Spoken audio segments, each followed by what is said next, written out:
دوسرا میرا سوال یہ ہے کہ جہانگیر ترین حکومت پر سخت ناراض ہے, وہ خود تحریک انصاف سے انصاف مانگنے کی مطالبہ کرا ہے, اس پہ کیا بتائیں گے؟ پہلی بات جہانگیر ترین کا میں بتا دوں, ان کے ساتھ کتنے ایم پی ایز کل بھی آپ نے پورے دیکھا. کل تو ایک ٹی وی پر وہ عثمان بزدار صاحب کے مشیر آئے ہوئے تھے, آدھے گھنٹے کا انٹرویو دیا, اور ان سے جب پوچھا کہ کتنے ناراض ہیں, انہوں نے کہا ساری کی ساری کابینہ ناراض ہے, پی ٹی آئی کی کابینہ ساری کی ساری ناراض ہے. یہ کل ایئر وائی پر 10 بجے ارشد شریف کے پروگرام میں آدھے گھنٹے کا انٹرویو دیا. تو P T I Imran Khan کو سمجھنے کی ضرورت ہے کہ کتنا زیادہ ان کی اپنی پارٹی میں مشکلات پیدا ہوگی, اور یہ بڑھتی چلی جائیں گی. جب بجٹ آئے گا تو بجٹ پاس کرانا مشکل ہو جائے گا. مریم نواز صاحبہ کا آپ نے پوچھا کہ جی وہ NA 249 میں انشاءاللہ تعالیٰ ضرور آئیں گی, کیمپین کریں گی. وہ سب سے بڑا ہمارا وہ امپورٹنٹ ظاہر ہے کیمپین لیڈ کریں گی. تو جب بھی وہ ہوگا انشاءاللہ تعالیٰ وہ آئیں گے. زبیر صاحب یہ بتائیے گا کہ آپ نے جو معاشی عدم استحکام ہے یا بحران ہے اس کی نشاندہی بھی کی, اس کی وجوہات بھی بتائی. اب عمران خان کے لیے ان سے نکلنے کا کوئی مشورہ بھی دیں گے عمران خان کو؟ یہ معاشی مشکلات سے جب میں نے آپ کو کہا 5 بورڈ آف انویسٹمنٹ چیئرمین آپ بدل دیں, 5 آپ وہ بدل دیں FPR چیئرمین, 3 سیکٹری خزانہ بدل دیں, 3 فائنینس منسٹر بدل دیں, ابھی 3 سال نہیں پورے ہوئے ہیں, اور حماد اظہر کو ایڈیشنل چارج دیا ہے. ابھی تک ہمیں یہ نہیں پتا کہ فائنینس منسٹر کون ہوگا, اور پھر اس کے اوپر بیٹھے ہیں کپتان. مطلب یا تو نا کپتان ایسے ہیں جو بہترین آل راؤنڈر ہیں, بالنگ بھی زبردست کرتے ہیں, بیٹنگ بھی زبردست کرتے ہیں. جب وہ پارلیمنٹ میں کھڑے ہو کے کہتے ہیں ایک ہی میکرو اکنامک انڈیکیٹر ہے جو امپورٹنٹ ہوتا ہے, اور وہ ہے کرنٹ اکاؤنٹ ڈیفیسٹ. مجھے آپ خود بتائیں کہ معیشت کیسے ٹھیک ہو سکتی ہے جب ان کی نظر صرف ایک چیز پر ہے. اور آپ نے دیکھ لیا, ٹریڈ ڈیفیسٹ دیکھ لیں, کرنٹ اکاؤنٹ ڈیفیسٹ, تھوڑی سی اکنامک ایکٹیویٹی ہوگی وہ خراب ہونا شروع ہو جائے گا. بھائی اکنامک ایکٹیویٹی نہیں تھی, جب امپورٹ ہی آپ نے بند کر دیا, جب اکانومی کو آپ نے چوک کر دیا, تو ظاہر سی بات ہے وہ تو ہمیں تو کوئی امید نہیں ہے. ہاں ہم اگر آپ ہمارے سے پوچھیں گے کہ ہم کیا کریں گے, ہم یہ کمٹ کرتے ہیں کہ سلولی بٹ شورلی ہر اداب پازیٹو ٹرینڈ ہونا شروع ہو جائے گا پہلے سال میں, جیسے ہم نے 2013 میں کیا تھا. صاحب کل وزیر داخلہ جو ہے شیخ رشید, ان کا برطانیہ کا ویزا رخصت ہو گیا ہے, اس کو آپ کیسے دیکھتے ہیں, کیا امیج جائے گا پاکستان کا اور کیا وجہ ہو سکتی ہے؟ پاکستان کا امیج آپ یہ دیکھ لیں نا, جب ورلڈ بینک کی رپورٹ کہیں بھی میکسیکو میں, ارجنٹینا میں, USA میں, برطانیہ میں, انڈیا میں بیٹھ کے کوئی بھی دیکھے گا تو آپ کا امیج تو بالکل تباہ برباد ہو جائے گا. جس کو سمجھ ہی نہیں آئے گی کہ پاکستان جس خطے میں ہے اس خطے میں ہر ملک جو ہے پاکستان سے ڈبل سے زیادہ ترقی کر رہا ہے. تو پاکستان کا تو امیج, عمران خان وہ کہتے تھے نا ہمارا گرین پاسپورٹ اور نوکری لینے, ابھی بھی شاید پچھلے ہفتے کہیں کہہ رہے تھے کہ میں اب بھی کہتا ہوں کہ پاکستان آئیں گے. ابھی یہ رپورٹ دیکھنے کے بعد کون آئے گا پاکستان, کون آئے گا یہاں انویسٹ کرنے کے لیے؟ مہنگائی سب سے زیادہ پورے خطے میں, ڈبل سے زیادہ, گروتھ سب سے کم, اور وہ کہہ رہے ہیں پاکستان آئیں گے. تو پاکستان کا امیج چاہے کسی کا ویزا ایکسیپٹ ہو یا ریجیکٹ ہو, میرا خیال ہے وہ بھی بہت بڑی بات ہے. لیکن اصل چیز یہ ہے کہ معیشت کے حوالے سے ہر دنیا کی آرگنائزیشن ہو یا ایکسپرٹ ہو, اس کو پتہ کہ کتنی خراب حالت ہے. جی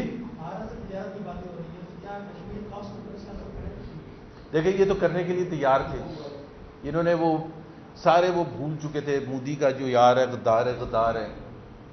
انہوں نے تو 2019 میں پاکستان کے ساتھ اور کشمیر کاز کے ساتھ وہ کیا ہے جو کسی لیڈر نے 70 سال سے زیادہ نہیں کیا تھا. 2019 مئی میں الیکشن ہے انڈیا میں, مودی کا سب کو پتہ ہے, گجرات کا بھی پتہ ہے, مسلمانوں کے ساتھ ظلم بھی پتہ ہے, اور 5 سال اس نے جو جس طرح سے حکومت کی اس سے چند مہینے پہلے پاکستان پر اٹیک کیا, فیبری 2019 میں اٹیک کیا پاکستان پر. اور عمران خان صاحب انٹرویو میں کہہ رہے ہیں, ایک دفعہ نہیں بار بار, کہ میں چاہتا ہوں کہ مودی آئے الیکشن جیت کے کیونکہ یہ کشمیر کا مسئلہ حل کرے گا. اب ہم بھی پریشان تھے کہ کیا حل کرے گا. بعد میں پتہ چلا اگست میں 3 مہینے کے اندر مودی صاحب نے ہڑپ کر لیا کشمیر کو, آرٹیکل 370 ختم کر دیا, آرٹیکل 35A ختم کر دیا, اور اس کو ضم کر لیا ہندوستان میں. اور ہمارا کیا رسپانس تھا کہ ہر جمعے ہم آدھے گھنٹے کے لیے باہر کھڑے ہوئے. 3 جمعوں کے بعد وہ بھی بھول گئے. تو کشمیر کوز تو ہم لوز کر چکے ہیں. UN میں جا کے ایک تقریر کرنے سے کشمیر نہیں واپس آئے گا. کیسے ہمت ہوئی مودی کی کہ وہ کشمیر ہڑپ کر دیا اور ان کو پتہ ہی نہیں چلا. اور پھر یہ تو تجارت کرنے جا رہے تھے, ECC نے پاس کر دیا, عمران خان صاحب نے سائن کی تھی سمری تجارت کے لیے. اس کے بعد جب پریشر آیا, جو عوام نے ریئیکٹ کیا, میڈیا نے ریئیکٹ کیا, تو پھر ان کو ہوش آیا, ان کے وزراء کو ہوش آیا. وہ بھی وزراء جو ECC میں اپروو کر کے آئے تھے, وہاں کیبنٹ میں شیئر ہو گئے کہ جی یہ کیسے اپروو ہو سکتا ہے. بھائی تو آپ ECC میں بولتے ہیں نا, ECC میں کیسے آپ نے جانے دی تھی سمری. تو ہمیں تو کوئی امید نہیں ہے, یہ کچھ بھی کر سکتے ہیں, چاہے اس میں کشمیر کا سودا ہے. ان کی پاور بڑھ چلتی رہے. 2 سال اور مل جائیں اور پھر یہ سوچ رہے ہیں اور 5 سال مل جائیں, لیکن ملیں گے نہیں انشاءاللہ تعالیٰ. ٹھیک ہے جی, تھینک یو. بہت شکریہ جی.